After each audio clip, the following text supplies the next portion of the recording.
اللہ دیانت دار تو ہم کو بنا. الحمدللہ رب العالمین والصلاة والسلام علی خاتم النبیین اما بعد فاعوذ باللہ من الشیطان الرجیم بسم اللہ الرحمن الرحیم. الصلاة والسلام علیک یا رسول اللہ وعلی آلک واصحابک یا حبیب اللہ. الصلاة والسلام علیک یا نبی اللہ وعلی آلک واصحابک یا نور اللہ. نبی رحمت، شفیع امت، تاجدار رسالت، سراپا جود و سخاوت، صلی اللہ تعالی علیہ وآلہ وسلم کا فرمان عالی شان ہے: قیامت کے دن میرے نزدیک زیادہ قریب وہ ہوگا جس نے دنیا میں مجھ پر زیادہ درود پاک پڑھے ہوں گے. سبحان اللہ. صلو علی الحبیب صلی اللہ علی محمد صلی اللہ تعالی علیہ وآلہ وسلم. مدنی چینل کے ناظرین، پروگرام ہے بازار اور کاروبار. یوسف بھائی اور ہم مل کر یہ پروگرام کرتے ہیں. آپ یوسف بھائی کی بھی زیارت کر رہے ہیں. آج کا جو موضوع ہے وہ ہے تجارت اور فکر آخرت. تجارت کے ساتھ فکر آخرت کس طرح کی جا سکتی ہے؟ یقیناً دیکھنے میں، سننے میں تو یہ دو الگ الگ جہتیں ہیں یوسف بھائی، کہ تجارت اور فکر آخرت، مگر در حقیقت ہمیں اسلام یہی سکھاتا ہے. میں آپ کو ایک بزرگ کا واقعہ سناتا ہوں. امام غزالی رحمۃ اللہ تعالی علیہ نے احیاء العلوم میں یہ نقل کیا ہے، جس سے ہمیں پتہ چلے گا کہ تجارت اور فکر آخرت کا کتنا تعلق ہے. چنانچہ سیدنا ابو جعفر فرغانی رحمۃ اللہ تعالی علیہ بیان کرتے ہیں کہ ایک دن ہم حضرت سیدنا ابو القاسم جنید رحمۃ اللہ علیہ کے پاس حاضر تھے کہ دوران گفتگو ان لوگوں کا ذکر چھڑا جو مسجدوں میں بیٹھ کر صوفیہ کے ساتھ مشابہت اختیار کرتے ہیں مگر مسجد کے لازمی حقوق ادا نہیں کرتے. یعنی مسجد میں بیٹھ کر بازار والوں کے حوالے سے بیجا گفتگو کرتے ہیں. تو سیدنا ابو القاسم جنید رحمۃ اللہ علیہ نے فرمایا، بازاروں میں داخل ہونے والے بہت سے لوگ اس بات کا حق رکھتے ہیں کہ وہ مسجدوں میں آئیں اور یہاں بیٹھنے والوں کو کان سے پکڑ کر باہر نکال دیں اور خود ان کی جگہ پر بیٹھ جائیں. اور میں ایک ایسے شخص کو جانتا ہوں جو بازار بھی جاتا ہے، اب وہ فکر آخرت سے کنیکشن، جو بازار بھی جاتا ہے اور ہر دن 300 رکعتیں پڑھتا ہے اور 30,000 تسبیح کا ورد کرتا ہے. اللہ اکبر، اللہ اکبر. سیدنا ابو جعفر فرماتے ہیں، میرا خیال ہے کہ 300 رکعات پڑھنے اور 30,000 تسبیح کا ورد کرنے والے سے مراد خود سیدنا ابو القاسم جنید رحمت اللہ علیہ کی ذات گرامی ہے.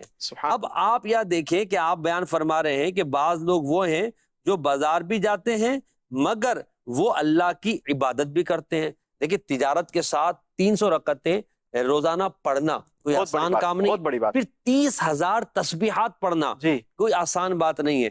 یہ اب اگر ہم اپنے بات پر آپ پر غور کریں یوسف بھائی، کہ ہم اگر کہتے ہیں ہم تو اسے تھک کے ماندے گھر آتے ہیں تو ہمیں تو یہ لگتا ہے کہ ہم عشاء کی نماز بھی معاذ اللہ عز و جل بوجھ معلوم ہوتی بعضوں کو، اور ان کا حال یہ ہے کہ یہ 300 رکعتیں نماز پڑھ رہے ہیں اور 30,000 تسبیحات پڑھ رہے ہیں. یہ ہے فکر آخرت. اصل میں دیکھیں، میں جو آپ کے اس واقعے سے، اس حکایت سے جو میں سمجھا ہوں محسن بھائی، اس وقت کے جو مسلمان تھے نا، یہ انہوں نے دنیا کو سب کچھ نہیں سمجھا تھا. صحیح. آج کا جو مسلمان ہے، ہمارا جو معاشرہ ہے، ہم ظاہر ہے کہ بازار بھی جاتے ہیں، اپنے ارد گرد کے لوگوں کو بھی دیکھتے ہیں اور اپنی بھی کیفیات کچھ اسی طریقے کی ہے. اللہ بس ہمیں بھی نصیب فرمائے، اچھا بنا دے. آمین. ہم نے دنیا کو سب کچھ سمجھ لیا ہے. ہم یہ سمجھتے ہیں کہ شاید اگر ہم بازار میں جا کر بھی عبادت میں رہے تو پھر کاروبار میں ہماری خلل آ جائے گا. آپ یہ دیکھیں کہ آج اذان ہو رہی ہے، آپ دکان پر بیٹھے ہیں، اذان ہو رہی ہے تو مسلمانوں کو تھل تھلی نہیں ہوتی ہے، ان کے جسم میں ایک کپ کپی نہیں ہوتی ہے. پہلے کے مسلمان کیسے ہوا کرتے تھے کہ کتابوں میں ملتا ہے کہ اگر لوہار نے اپنا ہتھوڑا ہوا میں اٹھایا ہوا تھا اور اذان کی آواز آتی تھی تو وہ پھر جہاں پر اس نے ضرب لگانی تھی وہاں پر ضرب نہیں لگاتا تھا، بلکہ وہ نماز کی طرف چلا جاتا تھا. سبحان اللہ. پہلے کا مسلمان جو جوتے سینے کا کام کیا کرتا تھا، اگر اس نے جوتے کے اندر سوئی ڈالی ہے اور اگر اذان کی آواز آ جاتی تھی تو وہ پھر اس سوئی کو نکالتا نہیں تھا. کہ کتابوں میں ملتا ہے کہ وہ بازار سے ڈائریکٹ مسجد کا رخ کر دیا کرتا تھا، نماز کی طرف بڑھ جایا کرتا تھا. اور آج کے مسلمان کی حالت یہ ہے کہ اذان تو دور کی بات، اگر اسے کوئی بلانے کے لیے بھی جائے نا تو وہ کہتا سنائی دیتا ہے کہ ابھی تو بہت ٹائم ہے نا، ابھی تو بہت وقت ہے، میں پڑھ لوں گا، تھوڑا رش چھٹ جائے، تھوڑا یہ 2 گھاکوں کو نپٹا دوں، میں بس آتا ہوں. اچھا، نماز دیکھیں مسلمانوں پر فرض ہے. صحیح. اس کا کوئی انکاری نہیں ہے، بالکل اور نماز سے ہمیں محبت ہونی بھی چاہیے، لیکن نماز کے لیے ہم اپنے کاروبار کو ضرور چھوڑ سکتے ہیں، بلکہ وہ بڑا اچھا فکرہ ملتا ہے کہ نماز سے نہ کہو کہ مجھے کام ہے، بلکہ کام سے کہو کہ مجھے نماز پڑھنی واہ ہے۔ واہ واہ، اگر ہماری پرائرٹی یہ نماز اور فکر آخرت ہو جائے نا، جی جی تو پھر ہمیں یہ کاروبار کرنے میں، اور اگر اللہ کی طرف سے صدا آ گئی، اللہ کی طرف سے حی علی الصلاح اور حی علی الفلاح کی جب ہمیں صدائیں مؤذن کی آواز سے آ گئی، تو پھر کاروبار میں ہمارا دل نہ لگے، واہ، آٹومیٹکلی رب کی طرف ہمیں جو ہے وہ بڑھ جانا اور چاہیے۔ ہمارے بزرگوں کا طریقہ رہا ہے۔ امام غزالی نے جہاں تجارت اور کسب کے بارے میں لکھا نا، جی یوسف بھائی، اگر ہمارے تاجر، ہمارے بزنس مین اس کو پڑھیں تو تجارت کے کئی طریقے سیکھ بھی جائیں اور ساتھ میں فکر آخرت بھی نصیب ہو جائے۔ جی آپ فرماتے ہیں تاجر جب دن کے درمیان میں ظہر اور عصر کی اذان سنے جی تو کسی کام میں مصروف نہ ہو، اور اسے چاہیے کہ اپنی جگہ سے اٹھ کھڑا ہو اور جو کچھ بھی کر رہا اسے چھوڑ دے، جی کہ جس کی اول وقت میں امام کے ساتھ تکبیر اولیٰ فوت ہو جائے تو وہ دنیا اور جو کچھ اس میں ہے وہ بھی اس کی کمی پورا نہیں کر سکتے۔ اللہ جو شخص بلا عذر شرعی با جماعت نماز پڑھنے کے لیے نہیں آتا تو بعض علماء کے نزدیک ترک واجب کے سبب گناہ گار ہوگا۔ اللہ، پھر امام غزالی کتنی پیاری بات لکھتے ہیں، فرماتے ہیں یہ ہمارے لیے سوچنے کا ہے۔ فرماتے ہیں بزرگان دین آذان کے وقت مسجد کی طرف آنے میں جلدی کرتے اور بازاروں کو بچوں، اہل کتاب اور ذمیوں کے لیے خالی چھوڑ دیا کرتے تھے، اور انہوں نے اوقات نماز میں دکانوں کی حفاظت کے لیے ان لوگوں سے اجارہ کیا ہوا تھا، اور یہ ان بچوں اور ذمیوں کے روزگار کا وقت تھا۔ کیا بات ہے! اب دیکھیں، اہل کتاب اور جی، ذمی پر نماز تو نہیں، بچوں پہ بھی نماز فرض نہیں، نہیں ہے، اب ان کے حوالے بازار کر دیا، اب یہ کمائیں، ہمارا وقت ہے، ہمارے رب نے ہمیں بلایا، ہم نماز کے لیے جا رہے ہیں۔ اللہ اکبر۔ فکر آخرت ان کے ذہن میں تھی کہ بس اب اللہ نے بلایا، ہمیں وہاں جانا ہے۔ اچھا، نماز کا اور کاروبار کا ایک بڑا زبردست تعلق ہے۔ بالکل ہے، آپ دیکھیں کہ اللہ تبارک و تعالیٰ نے جو نمازیں رکھی ہیں، جو ہم پر نمازیں فرض ہوئی ہیں، وہ صرف دن کے اوقات میں ہیں۔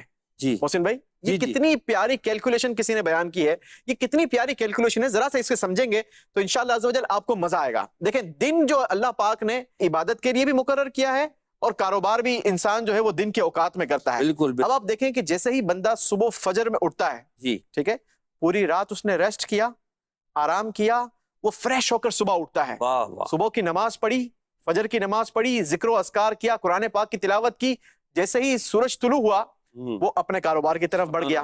اچھا، انسان اب فریش ہے، ٹھیک ہے، اس کی تھکاوٹ بھی نہیں ہے، اس کا مائنڈ بھی ریلیکس ہے، اب وہ بزنس کرتا ہے۔ جیسے ہی بزنس کرنا شروع کرتا ہے، اس کے پاس 4-5 گھنٹے ہیں کہ وہ ریلیکس ہو کر اپنے کاروبار کو وقت دیں، صحیح، ٹھیک ہے۔ اب جیسے ہی 4-5 گھنٹے گزرتے ہیں تو انسان کی باڈی تھوڑی کمزور ہونا شروع ہو جاتی ہے، ظہر کا وقت آ انرجی جاتا نکل جاتی ہے، ہے اس کی انرجی ختم ہو جاتی ہے، کم ہو جاتی ہے، اس کی انرجی کم ہو جاتی ہے، ظہر کا وقت آ جاتا ہے۔ اب جیسے ہی مؤذن حی علی الصلاح حی علی الفلاح کی صدائیں لگائے، فوراً سے کھڑا ہو مسلمان کیا بات، اور وضو کرے، واہ واہ، پھر سے ایک مرتبہ فریش ہو گیا، نماز پڑھے، کھانا کھائے، کیلولا کرے، پھر سے تازہ دم ہو گیا، اس کے پاس 3-4 گھنٹوں کا پھر وقت مل گیا، ٹھیک ہے۔ اب پھر انسان کی باڈی کمزور ہونا شروع ہوئی، عصر کا ٹائم ہو گیا، وضو کرے اور عصر کی نماز پڑھے، پھر سے وہ فریش ہو گیا تھوڑی دیر کے لیے۔ عصر اور مغرب کا وقت شارٹ رکھا گیا، کیوں رکھا گیا؟ کہ انسان کی انرجی یہ کافی حد تک کم ہو گئی ہے، صحیح، ٹھیک ہے۔ اب اس کو عصر کی نماز نے ایک بوسٹ اپ دیا، اب مغرب تک کا اس کو وقت ملا ہے کہ وہ تھوڑا سا پھر سے کاروبار کر لے۔ اچھا، اب پھر مغرب کا وقت شروع ہوا، جیسے ہی اس نے وضو کیا، پھر سے ایک بار فریش ہو گیا، اب یہ گھر جاتا ہے، گھر جا کر تھوڑا فیملی کو ٹائم دیتا ہے، کھانا وغیرہ کھاتا ہے، عشاء کا وقت ہوتا ہے، نماز پڑھے، اللہ رسول کا نام لے اور وہ پھر سے سونے کی طرف بڑھ جائے۔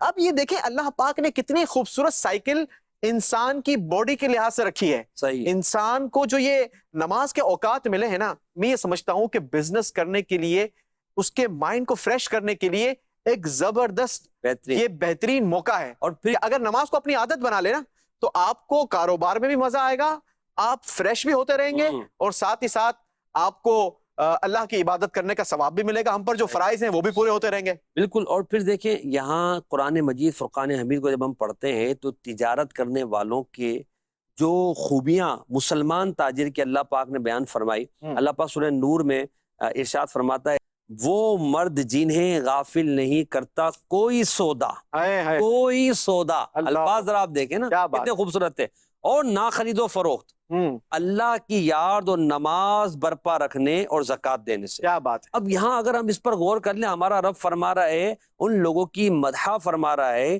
کہ جن کو بڑے سے بڑا سودا، بڑے سے بڑی خرید و فروخت، بڑے سے بڑا مالی نفع اللہ کے ذکر سے، نماز سے نہیں روکتا، وہ جو تاجر ہے وہ یقیناً اللہ پاک کو پسند ہے۔ اب ہم یہاں غور کریں، ہماری مارکیٹس کا، ہماری فیکٹریز کا اور ہمارا اپنا حال کیا ہے۔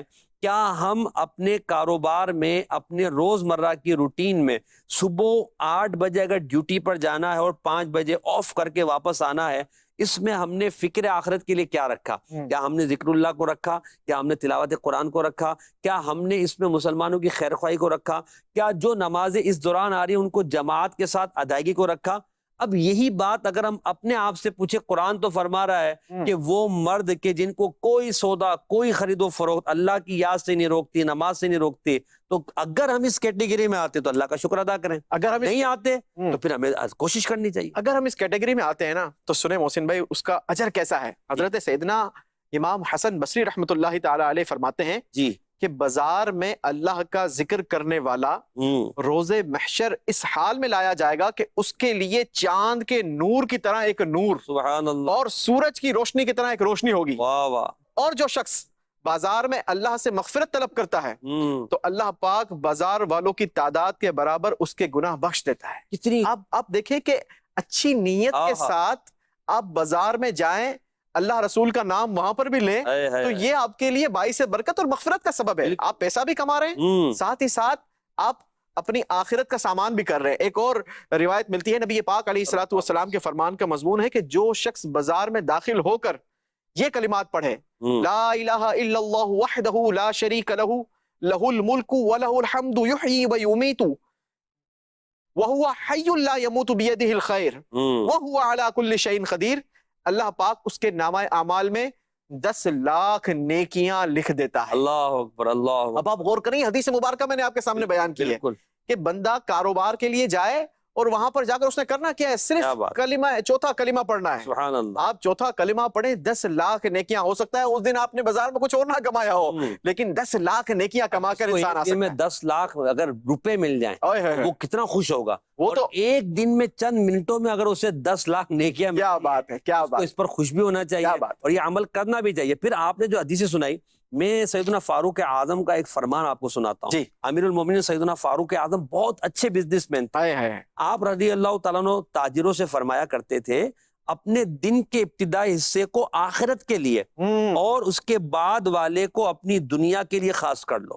یعنی ابتدائی دن کو آخرت کے لیے، فرماتے ہیں بزرگان دین کہ اپنے دن کے پہلے اور آخری حصے کو آخرت کے لیے اور درمیانی حصے کو تجارت کے لیے خاص۔ کیا بات ہے، آپ دیکھیں فجر کی نماز آ گئی، فجر پڑھتے اللہ کا ذکر کریں، تلاوت قرآن کریں، شراک چاش پڑھیں، ناشتہ کریں اور پھر چلے جائیں کاروبار پر۔ پھر درمیان میں ظہر کی نماز آ گئے اور پھر آخری وقت میں وہ عصر کی نماز پڑھے، ذکر اللہ کرے، وظائف پڑھے اور آ جائے، تو کتنی خوبصورت اس کو فضیلت ملے گی۔ آج دیکھیں ہم بے برکتی کا رونا روتے ہیں، آج ہماری مارکیٹوں کا حال کیا ہے محسن بھائی؟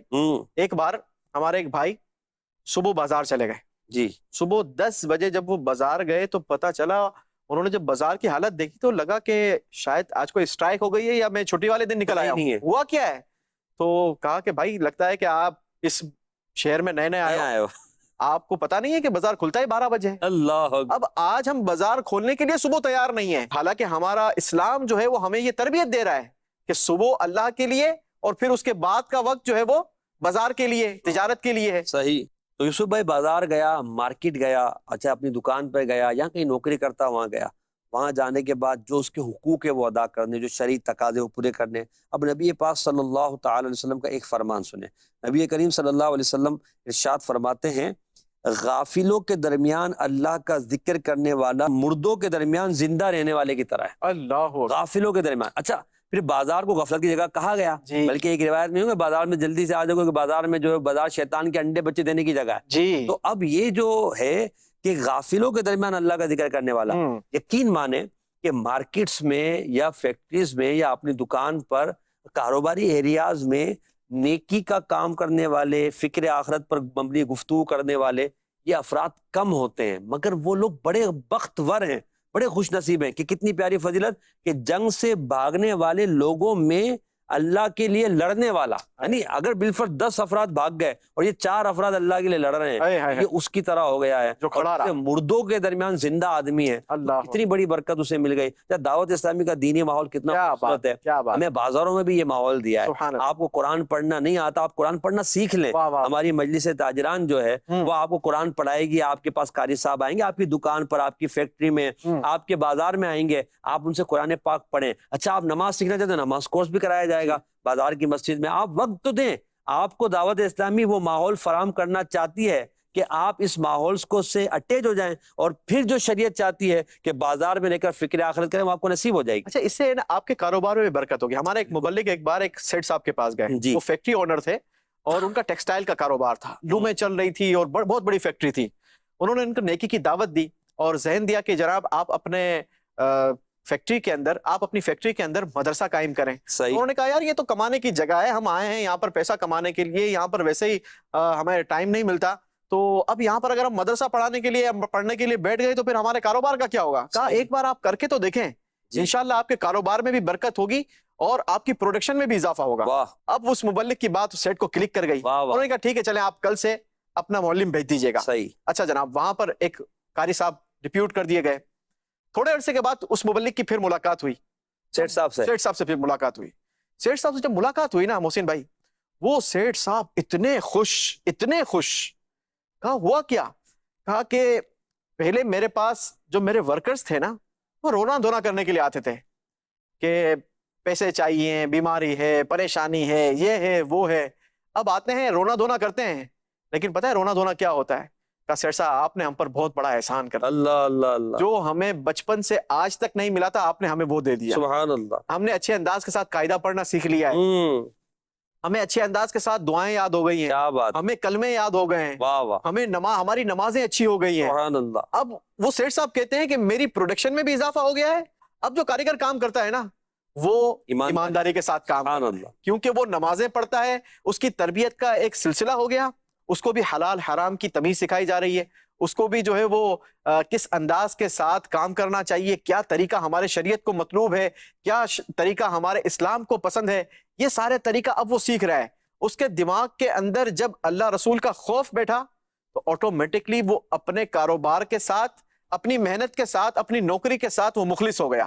فائدہ کس کو ہوا؟ اس کو بھی ہوا، سیٹ کو بھی ہوا، سارے بازار کو ہوگا۔ پروڈکشن بڑھ گئی۔ مثال کے طور پر اگر سارے ہی کاروباری، سارے ہی نوکری کرنے والے، سارے ہی لوگ فکر آخرت کرنے والے بن جائیں تو یقیناً وہ کسی کو نقصان نہیں پہنچائیں گے، اور وہ یہ نہیں چاہیں گے کہ میری وجہ سے کسی کو پریشانی ہو، تو وہ اچھا انسان بن کے کاروبار کریں گے، ایک اچھا مسلمان ہو کر۔ پھر دیکھیں آپ نے یہ جو بات بیان کی، اس کا مطلب یہ ہوا کہ دعوت اسلامی نے جو مبلغ دیا تو ان کی پروڈکشن میں بھی کوئی خرابی نہیں ہوئی، اور یہ مصروفیت ان کی دنیاوی مصروفیت میں بھی رکاوٹ کا باعث نہیں بنی۔ ہمیں بزرگان دین نے یہ بتایا ہے، بلکہ دنیاوی فائدہ ہوا نا، فائدہ ہوا جی، کہ ہمارے بزرگان دین نے بتایا ہے کہ جو مصروفیت عبادت کی ہے نا، یعنی ہم یہ کہتے ہیں کہ ہمارا کاروبار، ہماری نوکری، اس کی وجہ سے ہم پارٹ ٹائم کرتے ہیں تو ہمیں دو جابیں کرنی پڑتی ہے، مگر یہ عبادت میں رکاوٹ نہیں۔ مشہور تابعی بزرگ سیدنا امام مجاہد فرماتے ہیں بروز قیامت مالدار، مریض اور غلام کو بارگاہ الہی میں حاضر کیا جائے گا، اللہ پاک مالدار سے ارشاد فرمائے گا تجھے میری عبادت سے کیا چیز روکتی رہی؟ وہ عرض کرے گا مال و دولت کی کثرت کے باعث میں سرکش بن گیا تھا، جس کی وجہ سے میں تیری عبادت سے غافل رہا۔ چنانچہ اللہ پاک کے پیارے نبی سیدنا سلیمان علیہ السلام کو بادشاہ ہونے کے باعث لایا جائے گا اور مالدار سے کہا جائے گا تو زیادہ مصروف تھا کہ یہ؟ وہ عرض کرے گا یہ یعنی سلیمان علیہ السلام زیادہ مصروف تھے۔ اللہ پاک ارشاد فرمائے گا مصروفیت نے انہیں تو میری عبادت سے نہیں روکا۔ پھر مریض سے اللہ پاک ارشاد فرمائے گا کیا چیز تیرے لیے میری عبادت سے رکاوٹ بنتی رہی؟ وہ عرض کرے گا اے رب کریم مجھے اپنے جسم میں مشغولیت تھی، یعنی میں بیمار تھا، اس وجہ سے تیری عبادت نہ کر سکا۔ چنانچہ سیدنا ایوب علیہ السلام کو جسمانی تکالیف سہنے کے سبب لایا جائے گا اور مریض سے کہا جائے گا تو زیادہ تکلیف میں مبتلا تھا کہ یہ حضرت ایوب علیہ السلام؟ وہ عرض کرے گا یا رب العالمین یقیناً یہ مجھ سے زیادہ تکلیف میں تھے۔ اللہ پاک ارشاد فرمائے گا انہیں تو مصیبتیں میری عبادت سے نہ روک سکی۔ پھر غلام سے اللہ پاک ارشاد فرمائے گا تیرے لیے کیا چیز میری عبادت کے لیے آڑے آئی؟ تو وہ عرض کرے گا میں اپنے آقاؤں کے ماتحت تھا، ان کے کاموں میں مصروف رہتا تھا جس کے باعث عبادت نہ کر سکا۔ چنانچہ سیدنا یوسف علیہ السلام کو لایا جائے گا اور غلام سے کہا جائے گا تیری غلامی زیادہ سخت تھی یا ان کی کہ جو جبری غلامی ان پر نافذ کی گئی؟ غور کرے گا مولا یقیناً یوسف علیہ السلام کی غلامی زیادہ تھی، سخت آزمائش میں تھے۔ اللہ پاک ارشاد فرمائے گا انہیں تو کسی چیز نے میری عبادت سے نہیں روکا۔ کتنی خوبصورت بات ہے، ڈرا دینے والی، تربیت والی۔ ہم سوچے نا، ہم بہانے تو یہی بناتے نا، یار یہ کام تھا اس وجہ سے یہ نہیں کر سکا، بھئی تلاوت کیوں نہیں کر سکے؟ مصروف تھا۔ نماز جماعت سے کیوں نہیں پڑھ سکے؟ مصروف تھا۔ تو کیا ہم سلیمان علیہ السلام سے زیادہ مصروف ہیں؟ ہم حضرت یوسف علیہ السلام سے زیادہ معاذ اللہ کسی کی جو ہے ماتحت آ گئے ہیں؟ کیا ہم نے ایوب علیہ السلام سے زیادہ مصیبتیں جھیلی ہیں؟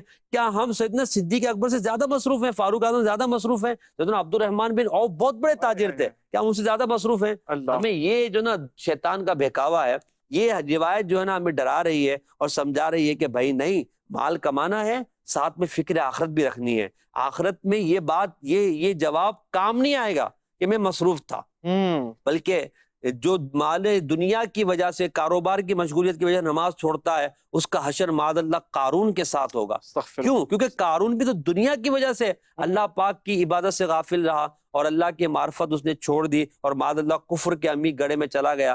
تو اس لیے ہمیں اپنی مصروفیت کا رونا نہیں رونا، بلکہ مدنی چینل کے ناظرین ہمیں اللہ کی عبادت کی طرف آنا ہے اور تجارت کے ساتھ، کاروبار کے ساتھ فکر آخرت بھی اپنے ذہن میں رکھنی ہے۔ بڑی زبردست آپ نے یوں کہا جائے کہ پوری ایک تمہید باندھی اور بڑے اچھے انداز کے ساتھ آپ نے بزرگان دین کا، آپ نے مختلف انبیاء علیہ الصلوۃ والسلام کا حوالہ دے کر گفتگو فرمائی۔ جی اچھا، آپ نے جو دوران گفتگو بات کی حضرت سیدنا عبد الرحمن بن عوف رضی اللہ تعالیٰ عنہ، آپ وہ عشرۂ مبشرہ میں لوگ دعا کرتے ہیں کہ اللہ ہمیں عبد الرحمن بن عوف کا مال دے دے۔ اللہ اکبر۔ ان جیسی دل بھی تو مانگو۔ آپ دیکھیں کہ حضرت عبد الرحمن بن عوف یہ ان صحابہ میں سے ہیں کہ جنہوں نے جیتے جی نبی پاک علیہ الصلوۃ والسلام سے جنت کی سند حاصل فرمائی۔ کیا بات! ان صحابہ میں سے ہیں۔ اب آپ جب ہجرت کر کے مکہ مکرمہ سے مدینہ منورہ تشریف لائے نا، تو آپ کے پاس کچھ بھی نہیں تھا، سب کچھ چھوڑ کر آئے تھے مکہ مکرمہ میں، سب کچھ چھوڑ کر آئے تھے۔ یوں کہا جائے کہ مدینے جب آئے تھے تو خالی ہاتھ تھے، کچھ بھی نہیں تھا۔ جب نبی پاک علیہ الصلوۃ والسلام نے مہاجرین اور انصار کے درمیان ایک اخوت کا، بھائی چارگی کا رشتہ قائم فرمایا، تو اس وقت آپ کو جس صحابی کے ساتھ، جس انصاری صحابی کے ساتھ کنیکٹ کیا گیا، ان صحابی نے حضرت عبد الرحمن بن عوف کو زبردست آفرز دی۔ صحیح۔ انہوں نے کہا کہ میں اپنا آدھا مال آپ کو دیتا ہوں، آپ اسے رکھ لیں اور آپ کاروبار شروع کریں۔ لیکن حضرت سیدنا عبد الرحمن بن عوف رضی اللہ تعالیٰ عنہ نے کہا کہ مجھے صرف یہ بتا دو کہ بازار کہاں پر ہے۔ اللہ اکبر۔ ٹھیک ہے، آپ بازار میں گئے اور آپ نے کاروبار کرنا شروع کیا۔ ٹھیک ہے، آپ نے جب کاروبار کیا نا محسن بھائی، تو اللہ نے کیسی برکت دی۔ اگر ہم حضرت سیدنا عبد الرحمن بن عوف رضی اللہ تعالیٰ عنہ کے انداز کو دیکھیں نا، لیکن جیتے جی نبی پاک علیہ الصلوۃ والسلام سے جنت کی ڈگری حاصل کی۔ ٹھیک ہے، اور جب آپ دنیا سے رخصت ہوئے تو روایتوں میں ملتا ہے، کتابوں میں ملتا ہے، تاریخ کی کتابیں یہ گواہ ہیں کہ آپ نے اتنا مال چھوڑا تھا کہ آپ کا جب ورثہ تقسیم ہوا تو اس میں اتنا گولڈ تھا کہ جب اسے تقسیم کیا گیا تو اس کو توڑنے والوں کے ہاتھوں میں چھالے پڑ گئے تھے۔ اللہ اللہ، اتنا مال چھوڑا تھا۔ اللہ اللہ۔ بازار بھی گئے، کاروبار بھی کیا، اللہ کی عبادت اور اسلام کی خدمت ایسی کی کہ نبی پاک علیہ الصلوۃ والسلام نے جیتے جی جنت کی ڈگری عطا فرمائی۔ سبحان اللہ، سبحان اللہ۔ لیکن ساتھ ساتھ مال بھی چھوڑا۔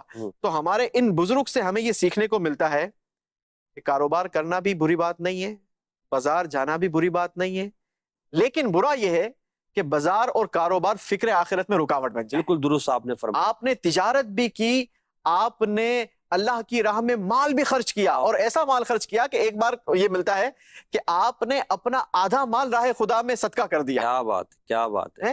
اور یہ ایسے تاجر تھے کہ خود نبی پاک علیہ الصلوۃ والسلام نے ایک موقع پر ارشاد فرمایا، عبد الرحمن بن عوف من تجار الرحمن، عبد الرحمن بن عوف اللہ پاک کے تاجروں میں سے۔ کیا بات ہے، کتنا خوبصورت، کیسا زبردست آپ کو یہ نبی پاک علیہ الصلوۃ والسلام کی طرف سے ٹائٹل ملا۔ اچھا، آپ نے جو کہا نا کہ بازار اور کاروبار جو ہے نا یہ برا نہیں ہے، بلکہ برا یہ ہے کہ بازار اور کاروبار ہمیں فکر آخرت سے روک دے۔ جی، تو اچھا کاروباری کون ہے؟ کہ جس کو اس کا مال، جس کو اس کی نوکری، جس کو اس کا پیشہ، جس کو اس کا بزنس، اس کو اللہ کی یاد سے نہ روکے، بلکہ وہ اللہ کی یاد اور فکر آخرت میں لگے۔ واہ واہ واہ۔ حضرت عبد الرحمن بن عوف رضی اللہ تعالیٰ عنہ کا یہ انداز، اور خلیفہ دوم حضرت سیدنا عمر فاروق رضی اللہ تعالیٰ عنہ کا کیسا انداز ہے۔